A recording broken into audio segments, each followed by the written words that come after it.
नागेन्द्रहाराय त्रिलोचनाय भस्मङ्गरागाय महेश्वराय नित्याय सुधाय दिगम्बराय तस्मै नकाराय नमः शिवाय मन्दाकिनी शैलचन्दनचर्चिताय नन्दीश्वर प्रमथनाथ महेश्वराय मन्दारपुष्पवौ पुष्पसुपूजिताय तस्मै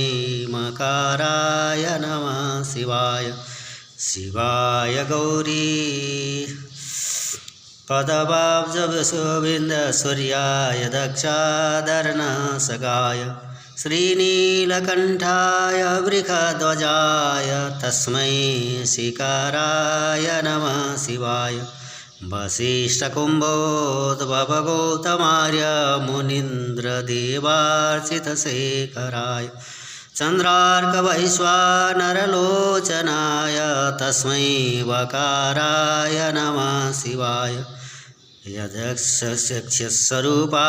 जटाधराय पिनाकस्थाय सनातनाय दिव्याय देवाय दिगम्बराय तस्मै यकाराय नमः शिवाय पञ्चाक्षरमिदं पुण्यं यपठे शिवसन्निधौ शिवलोकमवाप्नोति शिवेन समोदति। ॐ नमः शम्भुवाय च मयोभवाय च नमः शङ्कराय च महेश्वराय च नमः शिवाय।